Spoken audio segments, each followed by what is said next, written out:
योऽन्तः सरस्य भुजलेन गहीनहार्तो दृष्ट्वाग्रोन्मती हरिं कात्मज अध्यक्षपेशाम्बुजकरं गिरः महाकृष्वा नारायणाखिल गुरो भगवन् नमस्ते। महाराज झटक्यात अभिमान उतरला गजेंद्राचा। अगोदर असं वाटत होतं की सगळे माझे आहेत आणि असा अभिमान महाराज सगळेच महाराज ते असतोच महाराज। घरात जोपर्यंत करता माणूस करता असतो ना मी करणार असतो तोपर्यंत महाराज लोक असले गोड बोलतात त्याला वा अण्णा अण्णा अण्णा अण्णा। आणि अण्णा अण्णा काय एकदा म्हातारा झाला महाराज अण्णा अण्णाला माग होतो नंतर हे खायची वंचित आहे। तसं महाराज त्या गजेंद्राच्या अंगात ताकद होती तोपर्यंत बायका मुलं सगळे महाराज त्याच्या सोबत चालायचे झुंडीने चालायचे। ज्यावेळेस मगराने पाय धरले आता सोडत नाहीये महाराज सटसट सोडून गेले ते। आणि मग गजेंद्राचा अभिमान नाहीसा झाला। तोपर्यंत असं वाटत होतं मी म्हणेल तेच मी म्हणेल तेच।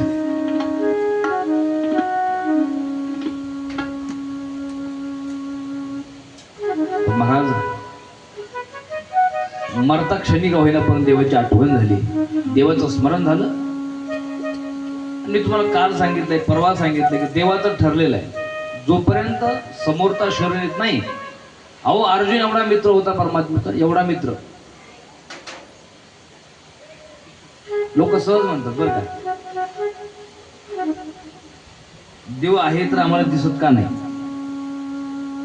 देव आहे तर आम्हाला भेटत का नाही देव आहे तर आम्हाला बोलत का नाही आमची लायकी नाही महाराज आमची लायकी नाही त्याच्या पुढे जाऊन सांगितलं परमात्म्याला पाहणं एवढं सोपं। तुम्हाला असं वाटतं का परमात्मा म्हणजे एक दिवस कथा ऐकली म्हणजे परमात्मा दर्शन देईल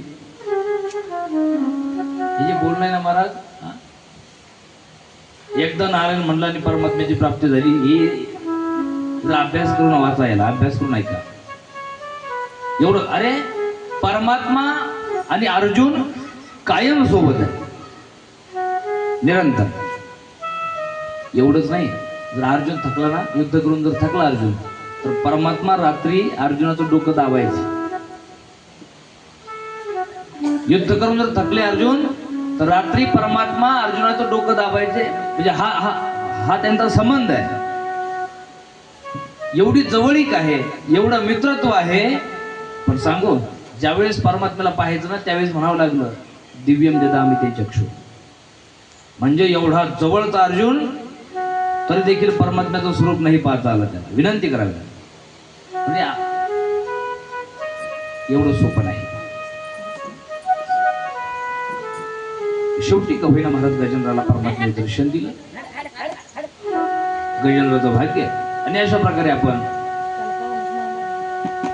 अष्टम स्कंदाचं वर्णन काल पाहिलं आणि नवम स्कंदामध्ये आपल्याला आज परमात्म्याचा अवतार करायचा आहे जो की कालच करायला पाहिजे होता परंतु वेळे अभावी आपलं झाला नाही। आज आपण परमात्म्याचा अवतार प्राकट्य करणार आहोत आणि परमात्म्याचं प्राकट्य करून पुढील लीला आपण त्याचा आनंद घेणार आहोत। त्याकरता आपल्याला अगोदर नवम स्कंदामध्ये जावं लागेल। ज्या नवम स्कंदामध्ये दोघांचं चरित्र आहे अध्याय 24च आहेत। अध्याय किती आहे 24 आहे अध्याय 24च पण त्या 24 पैकी 12 अध्यायामध्ये श्रीरामाचं वर्णन आहे आणि 12 अध्यायामध्ये भगवान श्रीकृष्ण नवम स्कंदा म्हणजे जन्माची कथा सांगते बरं का बाकी नाही बाकी तर इथून पुढे कृष्णाचं चरित्र आहे। पण 24 अध्यायापैकी 12 अध्यायामध्ये सूर्यवंश सांगितला आणि राहिलेल्या 12 अध्यायामध्ये चंद्रवंश सांगितला। अगोदर शेवटी भगवान परीक्षित महाराजांना रामाचा अवतार सांगतात। याचे महाराज या दोघांचं असं जडलंय असे संबंध आहेत की कृष्ण चरित्र सांगितल्याशिवाय रामाचं सांगता येत नाही आणि राम सांगितल्याशिवाय कृष्ण वर्णन करता येत नाही। आणि म्हणून भागवतामध्ये ते वर्णन आलं ते रामायण म्हणजे संक्षिप्त बरं का म्हणजे फारस त्याचं वर्णन आलेलं नाही। तुम्ही कल्पना करा 12 स्कंद आहेत 335 अध्याय आहेत। अध्याय किती आहेत 335 आहे। 335 पैकी एका अध्यायामध्ये तेही पूर्ण अध्यायात नाही एका अध्यायामधील नवम स्कंदामधील 12 अध्यायामध्ये श्रीरामाचं वर्णन आहे. 12 अध्याय म्हणजे 335 पैकी फक्त 12 अध्यायामध्ये रामाचं वर्णन आहे, म्हणजे एवढं संक्षिप्त आहे. आणि म्हणून नवम स्कंदाला स्पर्श केल्यानंतर श्री शुकदेवजी भगवान परीक्षित महाराजांना श्रीरामाच्या जन्माची कथा म्हणजे वंश परंपरा सांगतात. ऐका थोडंसं आपण त्याचं वर्णन करू. शुकदेव भगवान सांगतात, परीक्षित, ब्रह्माजीचा मुलगा मरीचीचे कश्यपचे विवस्वान म्हणजे सूर्य, सूर्याचे पुत्र शांतदेव झाले.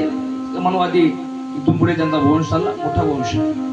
याच वंशामध्ये विवस्वान झाले, विवस्वानचे मानधाता झाले, मानधाताचे सत्यव्रत झाले, सत्यव्रतचे हरिश्चंद्र, हरिश्चंद्राचे रोहितचे बाहुक झाले, बाहुकचे सगर झाले. तुम्हाला माहिती या सगर 60,000 पुत्रांना, या सगर भारतच्या 60,000 पुत्रांचा उद्धार करण्याकरता भगीरथ महाराजांनी प्रयत्न केले. हे आपण पहिल्या दिवशी पाहिले. याच वंशामध्ये पुढे अंशमान झाले, दिलीप झाले, दिलीपचे भगीरथ झाले, ऋतुपूर्णचे सौदाक्षचे अक्षमत झाले, अक्षमतचे नारीकवच झाले, नारीकवचचे खटवांगचे दिलीप आणि दिलीपचे रघु झाले. इथून पुढे रघुवंश चालला. रघुवंशाचा विस्तार हा दिलीप राजापासून पुढे आहे.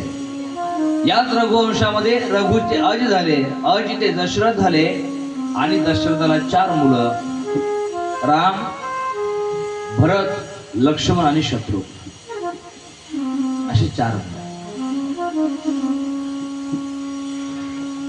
आता हे वर्णन एका श्लोकात आहे. शुकदेवजींनी एका श्लोकात रामायण सांगितलं. तसं एक रामायण आपण दुसऱ्या श्लोकात ऐकतो.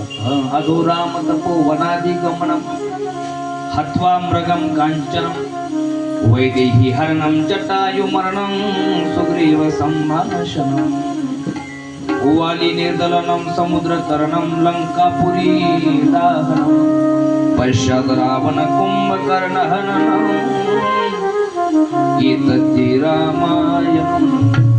हे श्लोक आणि शुकदेवजीने जे वर्णन केलं ते असल्या प्रकारे.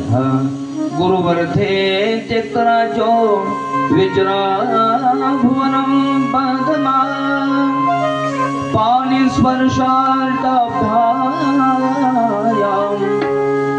पदरुजोयो हरिन्द्रानुजाभ्यम वैकृप्याशुपापाद्यम प्रिय विहारुषा रूपे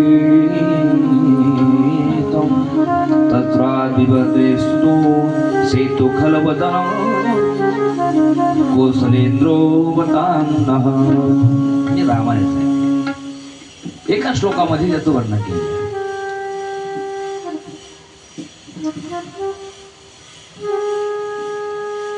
कृष्ण अवतार किंवा राम अवतार सांगण्यापूर्वी किंवा ऐकण्यापूर्वी कधी प्रश्न पडतोय का की हे जे देव आहेत, हे अवतारी महापुरुष आहेत, यांचा अवतार का होतो, अवतार कधी होतो?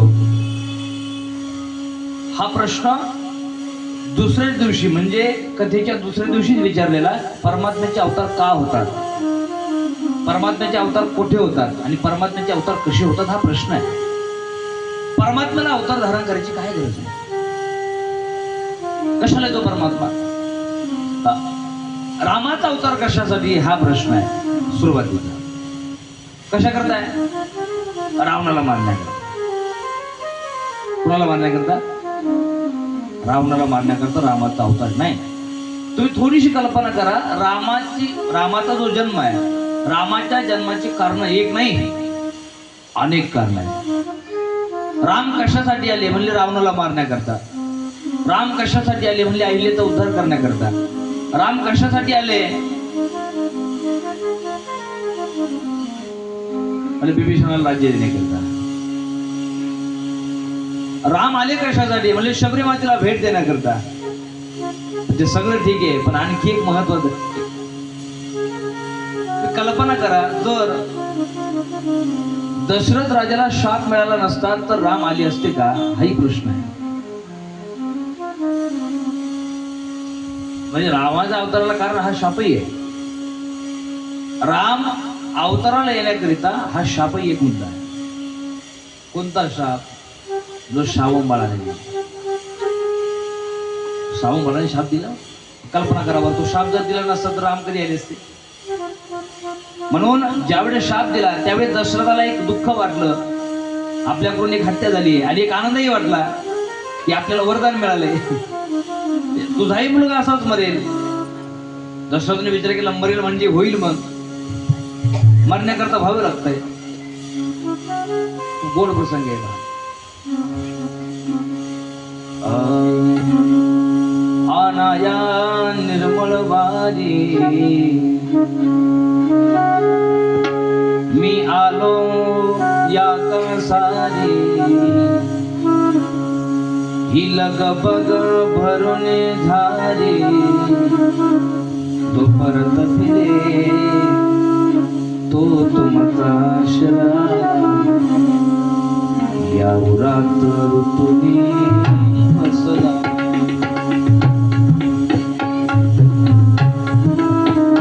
शेर आला तो धावूनी आला काळ, विभळला पवन बाळ. शर आला तो धावूनी आला काळ, विभळला श्रावण बाळ.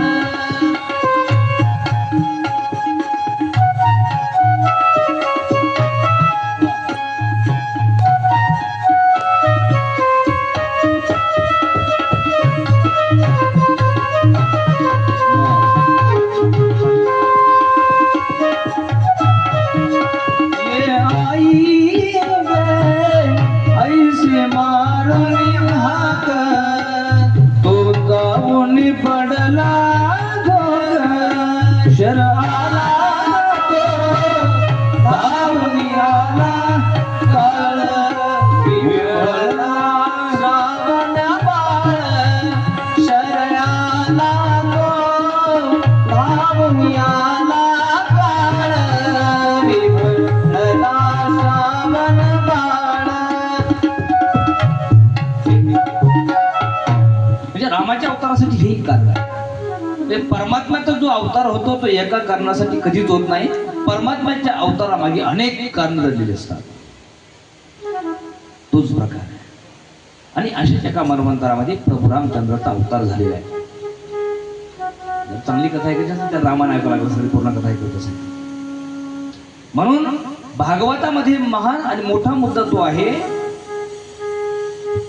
संक्षिप्त रूपाने श्री शुकदेवजी भगवंताने, खरं तर रामायण विसरा करायला लागले. शुकदेव भगवान रामायण सुरू झालं, आता प्रिय कथा आहे शुकदेव भगवंताला, रामायण सुरू केलं त्यांनी. ज्यावेळेस कृष्ण परमात्म्याचं चरित्र सुरू झालं त्यावेळेस शुकदेवजी महाराजांनी अगदी संक्षिप्त सांगायला सुरू केली. त्यावेळेस परीक्षित महाराज, महाराज अरे ज्या परमात्म्याने मी गर्भात असताना माझा सांभाळ केला त्या परमात्म्याची कथा मला विस्ताराने ऐकण्याची इच्छा आहे. धावत पळत करू नका म्हणले, धावपळ करू नका, हे रामाचं तुम्ही सांगितलंय हे चालेल, पण ज्या परमात्म्याच्या मुळे आमचा परिवार, आमचा वंश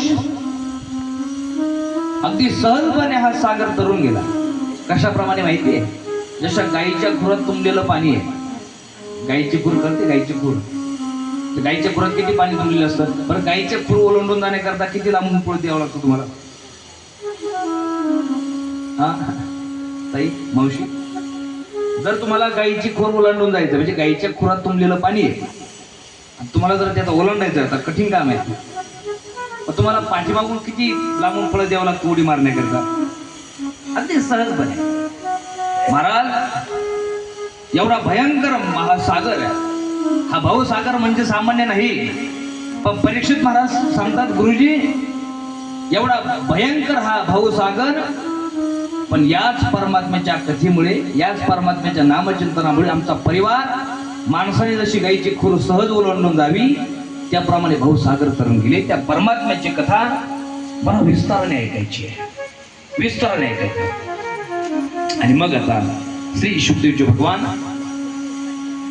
कथितो वंश विस्तारो भवता सोमसूर्ययो राज्ञांचो भयवंशानां चरितं परमाद्भुतम्. पितामह मे समरे मरंजे देवव्रता जाती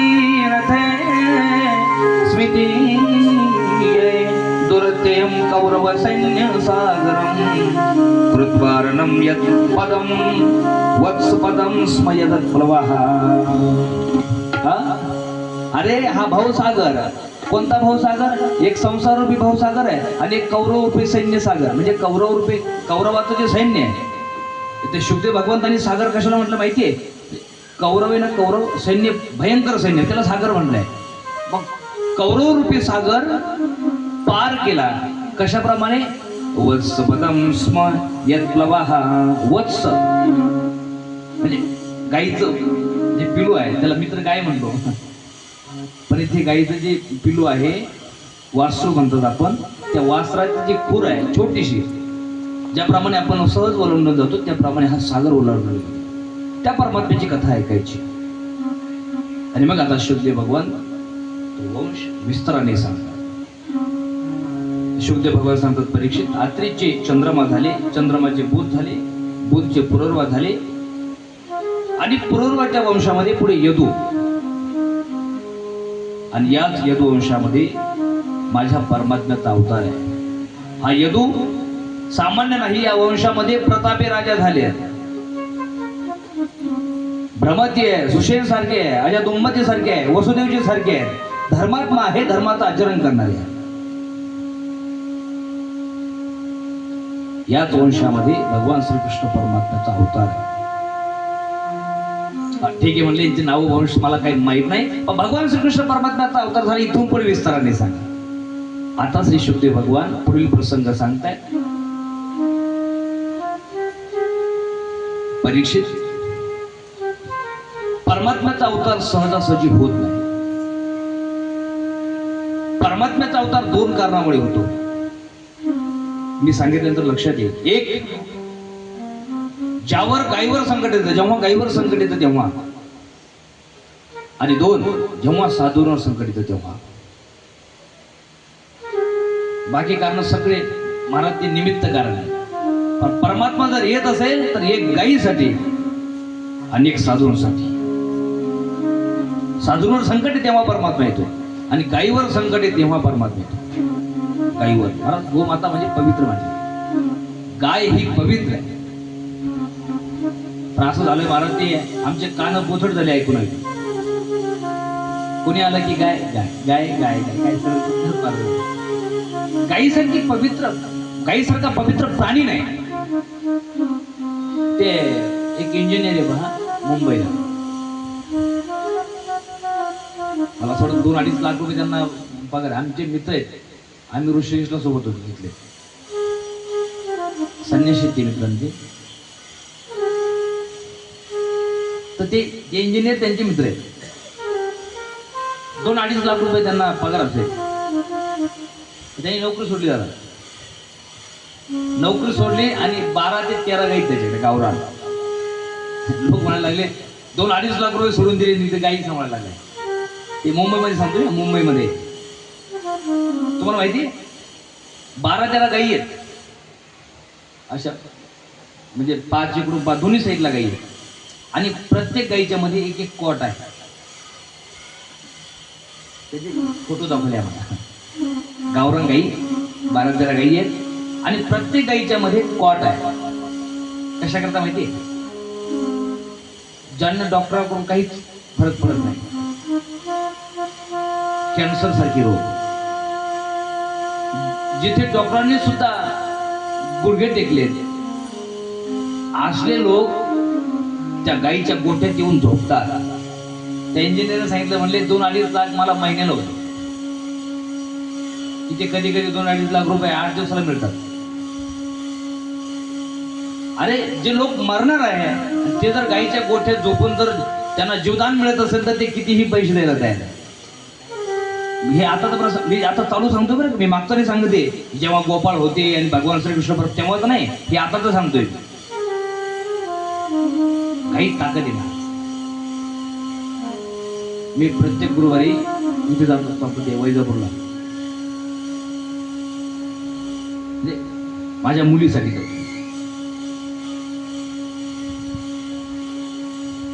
मी घरचं सांगत नाही, पण मी तुम्हाला गाईचं सांगतोय म्हणून मी घरचं सांगतो. गोशाळा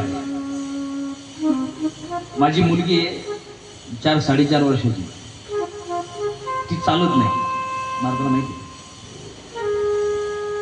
चालत नाही ती. मी तिचे रिपोर्ट अमेरिकेपर्यंत गेले, म्हणजे अमेरिकेला सुद्धा मी तिथे आपले जवळची माणसं आहेत, डॉक्टर आहेत म्हणून मी तिथे रिपोर्ट पाठवतो, तर ते सगळं नील येतात, काहीच कळत नाही. म्हणजे मला असं वाटतं असं कोणताच बाबा नसेल तिथे जवळ की मी तिथे गेलो नाही. तसं मला तसा विश्वास नव्हता, खरं सांगतो मी. माझे ज्ञानोबा तुकोबाराय सोडले तर मला बाकी कशावर विश्वास नव्हता. पण ते काय असं मला ते काय म्हणतात ना, जे दुखण्याची माय वेळी असते असं म्हणे, माणसाला काही सुद्धा करा वाटतं असं. कोणी सांगितलं की त्याला नाही म्हणता येत नाही असं वाटत झालं तर मी सगळीकडे फिरलो. मग आता तर मला ते लगे कोणी म्हणलं तरी राग येतो मला. आता कोणी जर म्हणलं नाही की बाबा इकडे जा, पण मी आता मला असं वाटतं 2-3 गुरुवार इथे गेलोय, अजून सुद्धा जातोय मी तिथे. तर तिथे बाबा आहेत म्हणले, पण बाबा काहीच करत नाही. हे जे परिणाम आहे तो गाईचा. मग गाय म्हणल्यानंतर मला थोडं बरं वाटतं, गाई ताकद ती आहे. बाबाचं मी सोडलं होतं, पण गाय म्हणल्यानंतर गाई ताकद आहे. भस्म दिला जातो आणि गाईचं ते तूप दिलं जातं. तर मला 3च गुरुवार मी तिथे गेलो. गाईचं सामर्थ्य असेल, मला त्या गाईच्या कानात सांगितलं तर मला त्या गाई, आता गोशाळेत जर पाहिल्या तुम्ही तर गोशाळेत गाई मरायला येतात, म्हणजे मरण असं अवसेल असतात ते. पण तिथे गेल्यानंतर मला एवढं प्रसन्न वाटलं, मला असल्या गाई आहेत पाहायला सुद्धा आनंद वाटतो. आणि मला मी 3च गुरुवार गेलो, पण मला थोडस बरं वाटायला लागलं तिथं. आणि असं वाटतंय, अपेक्षा अशी आहे की 100% तिथे जाऊन फरक पडणार आहे. बाबा नाही, गाईसाठी. आणि मी गाईचं वर्णन आता नाही, अहो आपल्या म्हणजे पहिल्यापासूनच आहे बरं, घ्यायचं तुम्ही माना अथवा न माना, ते कोणी मानत असेल मानत नसेल, पण महात्मा गांधीजींनी हैदराबादमध्ये भाषण दिलं होतं. मग तो काळ आठवत नाही किती कोणत्यासाठी. हैदराबादमध्ये भाषण दिलं आणि त्यावेळेस महात्मा गांधींनी सांगितलं होतं, गाय म्हणजे भारताची पवित्र कविता आहे. हे त्यांनी सांगितलं होतं. गाय म्हणजे भारताची पवित्र कविता आहे. भारत हा कृषीप्रधान देश व्हावा अशी अपेक्षा असेल तर गोमातेचं सांभाळ करणं हे अत्यंत गरजेचं आहे, अत्यंत महत्वाचं. हे त्यांनी सांगितलेले शब्द आहेत. मी गाय ही सामान्य नाही महाराज. तुम्ही कल्पना करा, गायीसाठी जर देवाला ब्रह्मांड नायकाला जर तो ब्रह्मांड नायक गायीसाठी जर खाली येत असेल तर कल्पना करा गायीचा अधिकार काय असेल. गाय सोडा, गाय पूर्ण गाय सोडा, गायीचं फक्त एक गव्य सांगतो मी, म्हणजे पंचगव्य असतं ना, दूध तूप दही असेल, शेण असेल, गोमूत्र असेल, तर मी फक्त एक गव्य सांगतो, त्याचा परिणाम झालेला 100%. पाराशर शास्त्री, आम्ही ज्यांच्याकडे पाहून आम्हाला कथाकार व्हावं असं वाटलं, उत्तर भारतातील विद्वान सत्पुरुष डॉक्टर श्यामसुंदर पाराशर शास्त्री, त्यांच्या गुरुआईंना कॅन्सर झाला. हा घडलेला प्रसंग सांगतोय मी, इकडे सांगत नाही घ्यायचं. त्यांच्या गुरुआईंना कॅन्सर झाला, तो कॅन्सर बरंच होईना. आणि म्हणून एक दिवस राजस्थानचे कोणी वैद्य होते, त्यांच्यानी श्रीगुरूंची भेट झाली, म्हणजे पाराशर शास्त्रींच्या श्रीगुरूंची. विचारलं, सगळं विचारपूस केल्यानंतर आईची तब्येत बरी आहे का असं म्हटल्यानंतर त्यांनी सांगितलं की बरी नाही आणि ती बरी होण्यासारखी नाहीये, 1 महिन्याचा कालावधी दिलाय. डॉक्टरांनी सांगितलं की 1 महिनाच टिकणार आहे, तुम्ही घरी येऊन जा. घरी घेऊन आलोय, तुमच्या गुरुआईंना घरी घेऊन आलोय. त्या वैद्यांनी सांगितलं, तुम्ही जर डॉक्टरांकडे दाखवून झालं असेल आणि तुम्ही जर सगळं आता विचार करणंच बंद केलं असेल, तुम्ही आता जाणार म्हणून सोडलं असेल असं जात, तर मी जे सांगाल ते कराल का? धाक वाटतो महाराज, आता सगळं फिरून आलो, मग कोणाला सांगायचं, कसं सांगायचं? मी जे सांगेल ते कराल. आता मरता क्या नाही करता. त्या वैद्याने सांगितलं, तुम्ही सोडा, म्हणजे बाकी सगळं सोडा, फक्त इथून पुढे गाईचं गोमूत्र देत चला, फक्त अर्धा ग्लास रोज गोमूत्र द्यायचं. महाराज, परिणाम झाला, ज्या 1 महिन्याने मरणार होत्या त्या 20 वर्ष जगल्या. ही फक्त मी गोमूत्राची एक गव्य सांगतोय ना, गाईची एक गव्य सांगतोय. गुरुआई म्हणजे त्यांचे गुरुजी अगोदर गेलेत, पाराशर शास्त्रीचे गुरुजी अगोदर गेले आणि त्यांच्यानंतर गुरुआई गेल्या. म्हणजे तिथून पुढे 1 महिन्याचा अवधी हा डॉक्टरांनी दिलेला, पण गोमूत्राची ताकद पहा गाईच्या, 20 वर्ष जगल्या गुरुआई. गाय सामान्य नाहीच महाराज, गाय सामान्य नाही, पण असामान्य माणसाने गायीचं वर्णन केल्यामुळे आपल्याला ते ऐकावं असं वाटेल आणि त्याच्यावर भाव ठेवा असं वाटेल. म्हणून शुकदेव भगवान सांगतात, परीक्षित परमात्म्याचे अवतार दोन, एक वैष्णवांना त्रास आणि एक गाईला त्रास. वैष्णवांना काय त्रास आहे आणि लोकांना त्रास व्हावा, वैष्णवांनी ते सोडावं. लोकांना त्रास व्हावा, साधूने त्याचं मार्गदर्शन करावं. वैष्णवांना कोणता त्रास आहे महाराज? साधू लोकांना दुसरा काहीच त्रास नाही. साधूने दुसरा कोणताच त्रास खात नाही आणि साधू कोणत्या त्रासाला मानतही नाही. साधूला लोकांनी साधूला मारलं काही फरक पडत नाही महाराज. ज्यांनी मारलं ना त्यांचे हातपाय चपायला गेले, समजा गेलेत ना. तुकोबाराला मामाजीने मारलं. आता विषय असा होता, महाराज चेष्ट होती, चांगली होती कीर्तनकार म्हणून, कीर्तन ऐकायची. तुकोबारा कीर्तनाला उभं राहिले, बंबाजी वा नाही. काय काय असेल महाराज, काय आवर असेल संतांकडे. ज्या बंबाजी वाने सकाळी तुकोबाराला मारलं, त्या तुकोबाराचं संध्याकाळी गावात कीर्तन सुरू होणार. पण तुकोबाराची पुढे पब्लिक पाहिली, पण बुवा दिसे ना. विचार केला, वाईट वाटलं असेल त्यांना, मला मारलं त्यांना वाईट वाटलं असेल. म्हणून तुकोबारा ज्यांनी मारलं त्यांच्या घरी गेले. बुवा तुम्ही कीर्तनाला नाही आले. तर बुवा भामदेवण झाली, काय बोलणार ते? ज्याला मारलं तुम्हाला विचारलं येतो, पण तुम्ही कीर्तनाला नाही आले, तुम्हाला वाईट वाटलं असेल मला मारलं म्हणून. मी विसरलो सगळं, मी विसरलो सगळं. महाराज अंबाजी बाबा रडायला लागले, तुम्ही जे मारलं ना मला काठीने, मी विसरलो. मी विसरल्यानंतर तुम्हाला नाही येण्याचं काय कारण आहे? पण मला मारल्यानंतर, मला मारल्यामुळे तुमचे हातपाय दुखले असतील, पाय चेपून द्यायची, हात चेपून द्यायची, ही तुकोबारांची भाषा आहे. मग ज्या संतांना मार काही करत नाही त्या संतांना दुसरा कोणता त्रास आहे?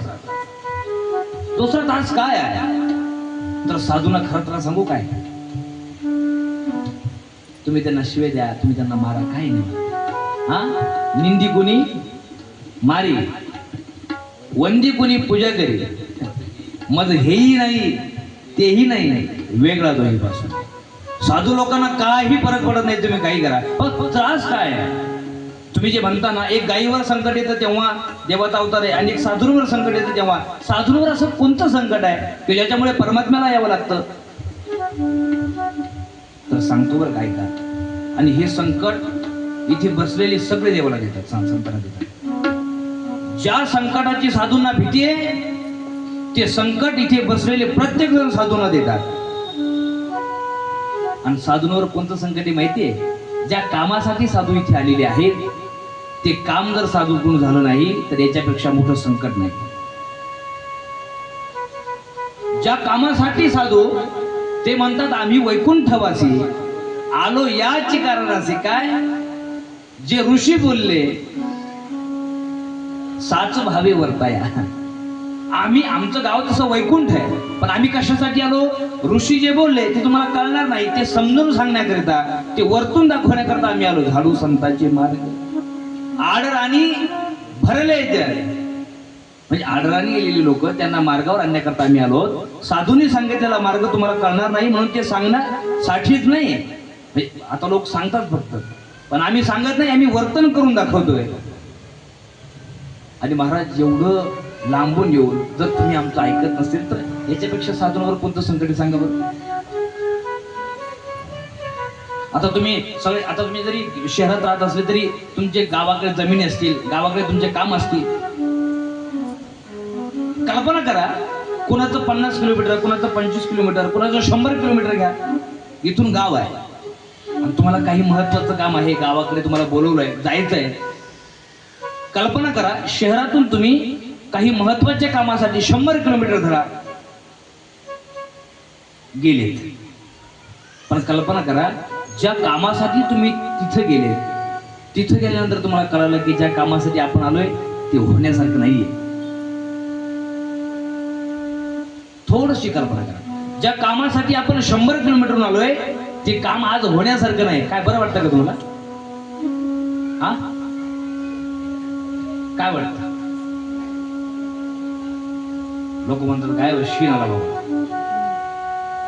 मग जरा लक्षात घ्या, जरा डोके ठिकाणावर ठेवा सगळ्यांनी. 100 किलोमीटर जाऊन जर तुम्हाला एवढा त्रास होत असेल तर संत वैकुंठाहून आले, त्यांची काळजी नाही वाटत.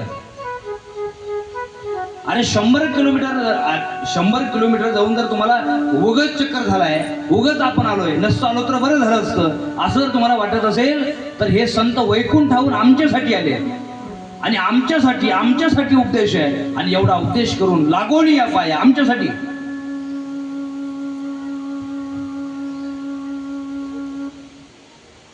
आमच्यासाठी येऊन, आमच्यासाठी एवढं कार्य करून, आमच्यासाठी मार खाऊन जर आम्ही त्यांचं ऐकतच नसू तर याच्यापेक्षा कोणतं संकट संतांवर हो सांगा. आणि मग त्यावेळेस असं संकट संतांवर असतं त्यावेळेस देवाचा अवतार असतं. असंच एकदा महाराज गोमाता म्हणजे पृथ्वी, एक भयंकर क्रूर राजा, त्याचं नाव कंस आहे. तो कंस पृथ्वीवर अत्याचार त्याने माजवला. आणि तुम्हाला माहिती आहे, ज्या वेळेस अत्याचारी क्रूर राजा पृथ्वीवर विराजमान असतात तेव्हा पृथ्वीला त्रास होतो. मी सांगितलं काल की पृथ्वी महाराजाला तेच झालेलं. वसुधैत्वाम वदिष्यामी, अरे पृथ्वीला मारण्याकरता पृथ्वी महाराज उठले. पण त्यावेळेस पृथ्वी मातेने सांगितलं महाराज आमचा चुकी नाही, आमची चुकी नाहीये. क्रूर राजा आला की हे सगळं आपोआपच बंद होतं. आणि वाईट वाटलं महाराज पृथ्वीला, तिने गायीचं रूप धारण केलं. गायीचं रूप, कारण परमात्मा गायीशिवाय येतच नाही. एक साधू नाम विनाशाय दुष्टता, परित्राणाय साधू नाम. एक साधू आणि एक गाय. हा, आणि मग वत्सरूपी पृथ्वी ब्रह्मया पाशिताय नेत्रिवाहे तोय सांगत असे. बुडविला धर्म अधर्म झाला भार, सोसविना भार मजाता. राहिली यज्ञ मोडिली कीर्तने, पळाले ब्राह्मण दैत्या बेने. तेव्हा वत्सरूपी पृथ्वी ब्रह्मया पाशी जाय नेत्रिवाहे तोय सांगत असे. पृथ्वी मातेने गोमातेचं रूप धारण केलं आणि ब्रह्माजीकडे जातात आणि सगळा घडलेला प्रसंग सांगितला. ब्रह्माजी, आता मला हा भार सोचत नाहीये. अहो यज्ञ बंद केले, पळाले ब्राह्मण दैत्याभिने, असला अत्याचार त्यांनी लावला. ज्यावेळेस सगळा प्रसंग गोमातेने ब्रह्माजीला सांगितला त्यावेळेस ब्रह्मा इंद्राने बरोबरी शिव चाली येले सर्व क्षरादेशी. ब्रह्म, इंद्र आणि शिव आणि गोमाता हे चौघे जण कुठे चालले माहितीये? क्षीरसागरामध्ये. कशासाठी? अरे ते वैकुंठ नाही. देवाला विनंती करायची अवतार धारण करा, अवतार परमात्मा धारण करील ही अपेक्षा. आणि या उत्कंठेने सर्व देवता लोक म्हणजे चौघे जण ब्रह्म, इंद्र, शिव आणि गोमाता वैकुंठ नायकाकडे जात आहेत, विराजमान आहेत. शिशावर विराजमान आहे आणि या विराजमान अवस्थेमध्ये सर्व देवता लोक भगवान वैकुंठ नायकाची स्तुती करतात. श्री अनंता मधुसूदना पद्मनाभा नारायण जगव्यापका जनार्दनानंद घना अविनाशा सकळ देवाधिदेवा कृपाळवाजी केशवा महानंद महानुभवा सदाशिवा चक्रधरा विश्वांबरा गरुडध्वजा करुणाकरा सहस्रपादा सहस्रकरा क्षीरसागर शेष शयना. गोड गोड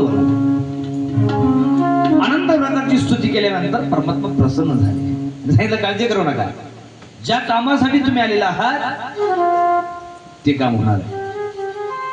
आकाशाची वाणी सांगे सकलासी सांगे तळमळ मानसी करू नका. आकाशवाणी म्हणजे देव आहे. त्या देववाणीने सांगितलं देवता ज्या अपेक्षेने ज्या उत्कंठेने तुम्ही आला, जी आकांक्षा तुमच्या अंतःकरणामध्ये आहे की परमात्म्याने गोकुळामध्ये अवतार धारण करावा, पृथ्वीवर यावं, ती अपेक्षा तुमची पूर्ण होणार आहे. ज्यावेळेस आकाशवाणी झाली त्यावेळेस येती स्वस्थळासी नामा म्हणे. नामदेव खूप गोड वर्णन करतात.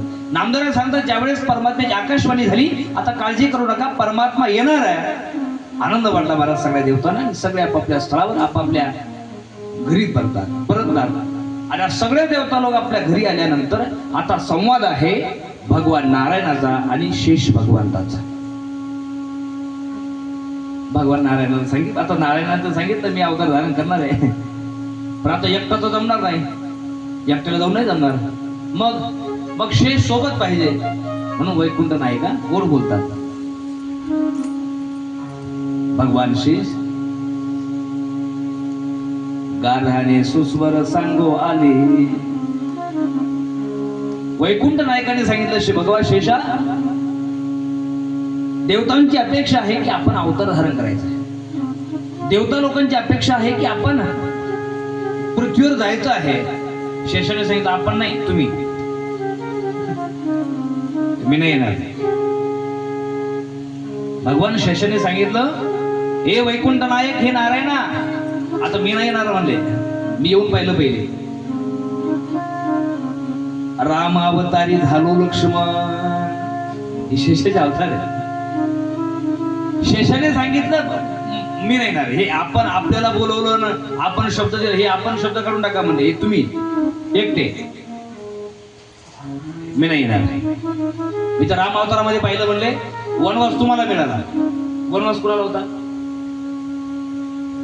राम.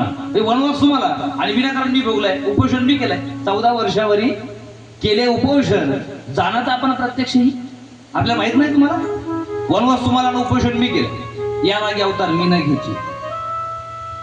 शेषाने सांगितलं नाही जमत, आपलं जमतच नाही, ते दिके कुठं नाही. महाराज एवढा गोड आहे, एवढा चतुर आहे परमात्मा. त्याने सांगितलं तुमचं बरोबर आहे, राम अवतार मध्ये तुम्हाला जरा माझ्यामुळे कष्ट झालेच. तुम्हाला माहिती आहे का, पण राम अवतार मध्ये माझ्यामुळे तुम्हाला कष्ट का झाले त्याचं कारण सांगतो, म्हणजे तुम्ही येण्याकरता मोकळे आहात. राम अवतारामध्ये तुम्हाला कष्ट झाले ही मी जाणतोय, मला माहिती आहे, पण का झाले त्याचं कारण असं झालं, राम अवतारामध्ये मी मोठा भाऊ होतो, तुम्ही लहान होते.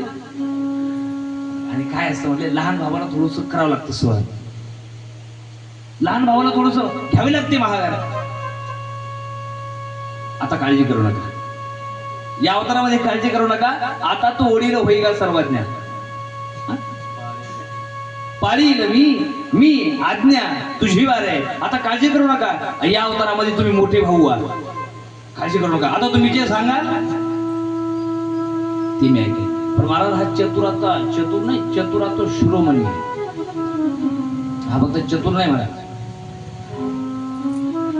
कसा आहे देव कसा आहे?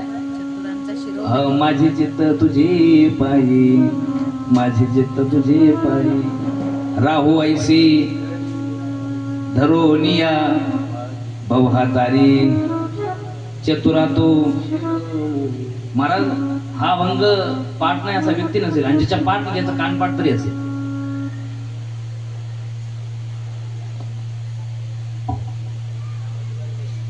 दादा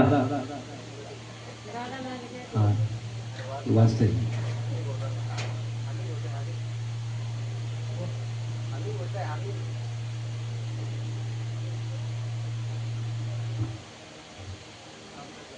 हॅलो,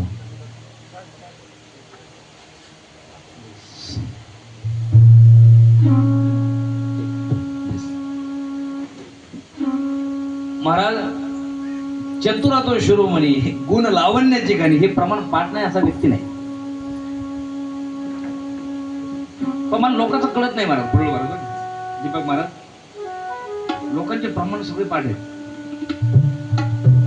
पण त्या पंढरपूरची यात्रा झाल्यानंतर त्या दानपेट्या करतात, दानपेट्या. तुम्ही पाहिलं असेल नसेल मला माहित नाही, पण आम्ही चातुर्मासाला असतो तिथे. आता नाही मिळत वेळ, पण ज्यावेळेस विद्यार्थी अवस्थेमध्ये चातुर्मासामध्ये आम्ही तिथे राहायचो. तर महाराज ही यात्रा झाली की दानपेट्या काढतात. असले पैशाचे गंज असतात महाराज.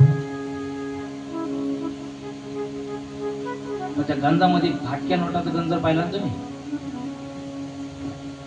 मी खोटं बोलत नाही, मी खरं समजून मी पाहिलंय.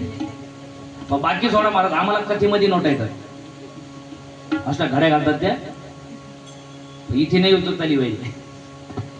तुम्हाला काय वाटतं बरं, म्हणजे काही असं, म्हणजे काही अशी लाज लूज काही वाटतच नाही का आपल्याला काही अशी, म्हणजे एकीकडे आपण चतुराचं शिरोमणी म्हणायचं आणि एकीकडे देवाला नोटा कशा टाकायच्या, म्हणजे एवढा गाभोळा नाही तो, एवढा भोळा नाही तो. जरी आपण ऐकलं असं ना देव भोळा आहे असं नाही महाराज, तो काहीच म्हणजे कसं वाटत नाही महाराज आपल्याला. एकीकडे चतुराचं शिरोमणी म्हणतो आणि एकीकडे त्यालाच फाटक्या नोटा लपून टाकतो, अशा दिसल्या नाही पाहिजे. चतुर आहे परमात्मा, चतुर आहे महाराज. त्यांनी तिथं गंडवलं शेषाला, हा जो चतुराचा शिरोमणी ना, गुणाची घाण लावण्याची घाण, त्याने तिथे गंडवलंय. काय शब्द दिला शेषाला, राम अवतारामध्ये मी मोठा होतो म्हणून तुला सगळी आज्ञा पाळावी लागली, आता काळजी करू नको, आता काय, आता तू मोठा हो. शेष भगवान मोठे म्हणजे शेष मोठे आहेत, म्हणजे बलदाऊ मोठे झालेत आणि कृष्ण परमात्मा लहान आहे. बलराम दादा मोठे आहेत आणि कृष्ण लहान आहे. अरे भगवान नारायणाने शेषाला वर दिला होता शब्द की तू जे सांगेल ती मी ऐकेल. पण महाराज मला काय सांगता येत नाही महाराज, पण बाकी सगळ्या अवतारात महाराज परमात्म्याने या कृष्ण अवतारामध्ये सगळं मागचं पुढचं सगळं एक केलं महाराज. शब्द दिलाय शेषाला, तू जे सांगेल ती मी ऐकेल. आणि मला एक उदाहरण दाखवा कृष्ण अवतारामध्ये की बळीरामने सांगितलं आणि कृष्णाने ऐकलं. शब्द काय दिलाय की मी ऐकेल, म्हणजे मोठ्या भावाचं मी ऐकेल.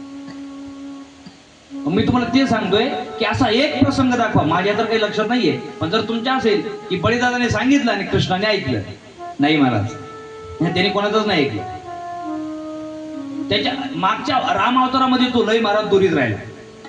राम अवतारामध्ये त्याला हातपाय म्हणजे त्याच्या मनाने काहीच करता आलं नाही, म्हणून तोच रोष की काय कृष्ण अवतारामध्ये त्यांनी कोणाच ऐकलं नाही.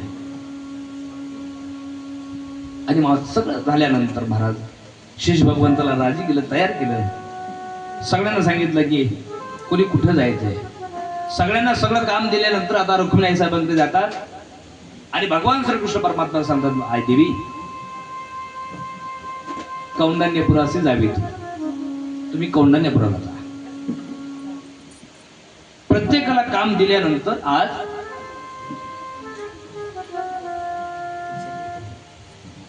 इकडे परमात्म्याने शब्द दिलेला म्हणून सगळ्यांची तयारी आहे. आता मला तुम्हाला मथुरेत घेऊन जायचंय, कारण आपल्याला आता लगेच परमात्म्याच्या जन्माची आशा आहे, अपेक्षा आहे. त्या अपेक्षेने तुम्ही आलेले आहात. त्या मथुरेमध्ये असं झालेलं होतं की कंसाचा अत्याचार वाढलेला, म्हणजे या गोकुळामध्ये कंस, मथुरेमध्ये कंस म्हणजे कॅन्सर होता, कॅन्सर असला कॅन्सर झालेला होता महाराज या 84 कंसामध्ये. ह्या चांगल्या चांगल्या कोण न बरा होणार. मोठा अत्याचार केला या कंसाने. मोठा अत्याचार म्हणजे एवढा भयंकर क्रूर होता तो की त्याने राज्यासाठी म्हणजे स्वतःला राज्य मिळावं यासाठी स्वतःच्या बापालाच कारागृहामध्ये टाकला. किती क्रूर असेल महाराज, म्हणजे दुसऱ्याला मारणं हे त्याच्यासाठी काहीच नव्हतं, विशेष नव्हतं. अरे जो बापाला कारागृहामध्ये बंद करू शकतो तो दुसऱ्याचं काय पाहणार. भयंकर अत्याचार. पण त्याने असा विचार केला, महाराज हे लोक लय हुशार असतात, राजकीय लोक हुशारच असतात. त्याने विचार केला हे लोक लय घाबरायला लागले आपल्याला, लोक आपल्याला लय घाबरायला लागले आणि हे जर असंच चालू राहिलं तर पुढच्या 5 वर्षाला येऊ की नाही शक्यता नाही. पण काय केलं पाहिजे, लोकांच्या डोळ्यात धूळ फेकायची. महाराज लोक 5 वर्ष म्हणतात नाही नाही आता निवडणूक येऊ द्या, लय अत्याचार केला याने. पण महाराज काय परिणाम होतो माहित नाही, त्यांनाच निवडून आणतात लोक. परिणाम तोच आहे, गोड बोलणे. महाराज कंसाने ठरवलं की आपल्याविषयी एवढी भावना अशी कोणची झाली, संकुचित झाली लोकांची. लोक वाईट विचार करायला लागले, लोकांना राग येऊ लागलाय. काय केलं पाहिजे, लोकांना गोड बोललं पाहिजे. गोड बोलणं सोडा, या कंसाने काय केलं, ही शाळा आहे, आपल्या बहिणीचा म्हणजे चुलत बहिणीचा विवाह आपल्या मित्रासोबत लावायचं ठरवलं, वसुदेवची सोबत. देवकीचा विवाह वसुदेवजींसोबत लावायचा आहे. ठरवलं महाराज, लग्नाची तीच निघाली. लग्नाचा दिवस आहे. महाराज एवढा खर्च केला त्या कंसाने. बहीण चुलत होती पण एवढं प्रेम दाखवत होता महाराज, ही लोकांच्या डोळ्यात धुळच फेकत होता बरं. लोकांना आपल्याविषयी प्रेम निर्माण व्हावं, एवढं प्रेम, एवढा उत्साह आणि एवढा खर्च. लोक म्हणू लागले, अरे आपण विनाकारण आपल्या राजाला नाव ठेवायचं. अरे किती प्रेम आहे पहा. अरे प्रेम असावा तर आपल्या राजासारखं, प्रेम असावा तर कंस महाराजांसारखं. लोकांची भाषाच बदलली महाराज. अरे काय प्रेम, अरे बहीण चुलत आहे. पण कोणी सख्या बहिणीचं सुद्धा एवढं थाटामाटात एवढ्या प्रेमाने विवाह करत नाही. हा करतोय राजा असावा तर असा. पण देवाच्या लक्षात आलं, हा मूर्ख जर असाच लोकांच्या डोळ्यात धूळ फेकत राहिला तर माझं येणं थांबून जाईल. आणि म्हणून शेवटचा प्रसंग आहे लग्नाचा. तो सारथी रथामध्ये उपस्थित आहे. देवकी माता रथावर विराजमान आहे. आता रथ निघणार सासरसाठी. तेवढंच महाराज कंस, हे माझी बहीण आहे. बहीण कोणाची? माझी बहीण आहे. सारथी सुद्धा मीच होणार. मग तो लोकांनी हमराटाच पडला महाराज. राजा आहे, राजा आहे आणि सारथी झाला, बहिणीसाठी सारथी झालाय. मग आता आकाशवाणी शिवाय पर्याय नव्हता. आज तो नाटक करायला लागला महाराज कंस. एवढं नाटक. सारथी, राजा सारथी. राजा जर ड्रायव्हर करायला लागला, ड्रायव्हर की करायला लागला तर कौतुक वाटण्यासारखे आहे ते. राजा जर गाडी चालवायला लागला तर ते आश्चर्यकारक गोष्ट आहे. म्हणून आपला राजा हा सारथी झालाय, रथ चालवतोय. म्हणून महाराज लोक रडायला लागले, काय प्रेम आहे. पण त्या स्थितीमध्ये आकाशवाणी झाली, ए मूर्ख कंसा, ज्या बहिणीवर एवढं प्रेम करतोय ना, तिचा आठवतोचा काळ आहे. ज्या बहिणीवर तू एवढं प्रेम करतोय तिचा 8वा मुलगा तुला मारणार आहे. आता हे मूर्खच होतं महाराज क्रूर. हे फक्त नाटक करत होतं. आणि माणसाने किती नाटक करण्याचा प्रयत्न केला ना महाराज, तर ते झाकत नाही. ते काही माणसं एवढे गोड बोलतात, स्वभाव वेगळाच असतो. म्हणून ऐका, कितीही वरून नाटक करण्याचा प्रयत्न केला तर माणसाचा जो मूळ स्वभाव आहे तो कधी ना कधीतरी बाहेर येतोच. आधी होता वाग्या, दैवयोगी झाला पाग्या. महाराज सांगतात, त्याचं एअरपोर्टर आहे ना, मूळ स्वभाव जाईना. महाराज याचा मूळ स्वभाव हा क्रूरच आहे. पण ज्यावेळेस आकाशवाणी झाली, मूर्खा, ज्या बहिणीवर तू एवढं प्रेम करतोय तिचा 8वा तुझा काळ आहे. घेऊन या खड्ग मारा या धावाला. माझा काळ? अरे जिचा 8वा मला मारणार आहे तिलाच नाही ठेवलं तर 8वा कुठून येणार. पण हात तो धरिला वसुदेवी. नामदेव महाराज म्हणतात, धन्य त्याचे ज्ञान न करीची शोक. काय वसुदेवजी म्हणजे धर्माचा अवतार आहे महाराज. वसुदेवजी धर्म साक्षात. नाही, रडले नाही, न करीची शोक. त्या वसुदेवजीने हात धरला. आता कंस म्हणजे मित्र आहे वसुदेवजींचा. मित्रा, अरे हिचं काय गुण आहे? हिचा 8वा तुला मारणार आहे. हिचा 8वा तुझा काळ आहे ना, हिचा काय गुण आहे? मी तुझा मित्र आहे, तुला माहिती आहे. मी कधी खोटं बोलणार नाही. मी शब्द देतो तुला, जी संतान मला होईल ती मी तुला आणून दे. तो खुशाल मार. हे हुशार व्यक्तीचं काम असतं बरं का. आता मृत्यू वाचतोय ना, पुढे मुलं केव्हा होतील, केव्हा 8वा होईल आणि केव्हा मरेल. पण आता बायको असते ना, हुशार होते. आणि जर माझ्यावर विश्वास नसेल तर आम्हाला दोघांना कारागृहामध्ये बंद कर. हा, हे चालेल. आणि मग कंसाने वसुदेवजींना आणि देवकी मातेला कारागृहामध्ये बंद केलं. बंद केल्यानंतर कालांतराने वसुदेवजी देवकीपासून एक संतान झाली, पहिला मुलगा. आता धर्माचा अवतार आहे वसुदेवजी. पहिला मुलगा घेतला आणि वसुदेवजी कंस महाराजांना तो मुलगा देण्याकरता निघाले. कंस समोर उभा आहे, वसुदेवजी हातात मुलगा आहे. मित्रा, महाराज हा मुलगा माझी पहिली संतान आहे. मी शब्द दिला होता, जी संतान होईल ती तुम्हाला देत चालेल. पण महाराज तुम्हाला एक सांगू, तीन प्रकार आहेत पहा. एक सत्संगती आहे, एक कुसंगती आहे आणि एक विसंगती आहे. माणसाने कायम सत्संगती करावी. त्याचं कारण सांगू, झालं तर चांगलं होईल, वाईट होणार नाही. महाराज कंस क्रूर आहे, कंसासारखा क्रूर प्राणी तेव्हा नाही, पण महाराज एवढी ताकद आहे धर्मामध्ये, जेव्हा जेव्हा वसुदेवजी कंसाच्या जवळ जायचे कंसाची बुद्धी परिवर्तित व्हायची. म्हणजे जो कंस बहिणीला मारण्याकरता धावायचा, पण महाराज वसुदेवजी जवळ आहे ना, त्याने सांगितलं मित्रा, अरे मला विश्वास आहे तुझ्यावर, माझा काळ आठवाय ना, या पहिल्याचा काय गुण आहे, घेऊन जा माघारी. त्याने काय केलंय, माझा काळ आठवाय, हा त्याला मात्र मी सोडणार नाही, याला माघारी घेऊन जा. वसुदेवजी माघारी घेऊन गेले. पण महाराज मग ते नारदजीला कसं जमेल, पुण्य सारावया भेटे देव ऋषी. नारदजीला जमेल ते. नारदजीला असं वाटलं की हे जर असं करत राहिलं तर मग परमात्म्याला लवकर बोलवायचंय. नारायण नारायण नारायण. नारदजी कंसाकडे आले आणि कंसाच्या दरबारामध्ये गेल्यानंतर कंस बसलेला. कंसाने नमस्कार केला, दंडवत केला नारदजीला. नारदजीने सांगितलं, करे कंस, तुझ्या लय चर्चा ऐकली, म्हणजे लय विद्वान आहे, लय विद्वान आहे, लय हुशार आहेस, लय राजकीय आहे, पण तुझ्या वागण्यावरून असं वाटतं की तुझ्यासारखा मूर्ख तूच आहे. लोक जे म्हणतात ना तू लय हुशार आहे, त्यातलं मला काही वाटत नाही तुझ्यामध्ये. तुझ्या कार्यावरून असं वाटतं की तुझ्यासारखा मूर्ख तूच आहे. कंसाने सांगितलं, महाराज काय बोलताय, कुणासमोर बोलताय? अरे कंसा तुझं सांगतो का, ते माघारी का पाठवलं ते मूल, हा त्याचा काय गुण आहे म्हणले, माझा काळ आठवाय ना, त्याचा काय गुण आहे? नारदाने सांगितलं, मूर्खा, असं एक फुल घेतलं महाराज, ते कमळाचं असेल, गुलाबाचं असेल, जे म्हणायचं ते याद नाही. नारदाजीने असं फुल समोर घेतलं कंसाच्या आणि सांगितलं, कंसा, हे जे फुल आहे ना, या फुलामध्ये पहिली पाकळी कोणती आहे आणि शेवटची कोणती, सांग बरं म्हणले. तुम्ही सांगाल का?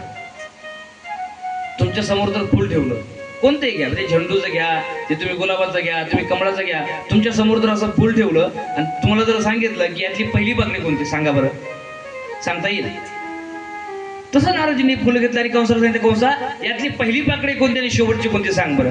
कंसाने सांगितलं, महाराज असं सांगता येतं होय, मूर्खात तेच सांगतोय तुला. आठवा नाही, पहिलाही आठवा असू शकतो. त्याने असुडी सांगितलंय, लिखित दिलंय, आठवा मारणार आहे तो पहिलाही असू शकतो ना. तुम्ही सांगता ते बरं. आणि ते असं महाराज, मूर्ख आणि शंख हे दुसऱ्याच्या फुकल्यानेच वाचतात. शंख जसं दुसऱ्याच्या फुकल्याने वाचतो ना, तसे मूर्ख लोकांची अवस्था असते. त्यांना स्वतःच नाही, दुसऱ्याच पडतो जा. आणि मग नारदजीने उपदेश केल्यानंतर 6ही मारित दुराचारी, त्यांनी एक एक करता 6 मारलेत. 7वी योगमायाने नेले आणि 8वा परमात्मा आता येणार आहे. 8वा परमात्मा येणार आहे नाही, 8वा परमात्मा गर्भामध्ये प्रविष्ट आहे, देवकी मातेच्या गर्भात आहे. आणि 8वा परमात्मा देवकी मातेच्या गर्भात असताना सर्व देवतांनी परमात्म्याची केलेली स्तुती आहे. सगळ्यांनी प्रेमाने माझ्या मागे भजन म्हणायचं.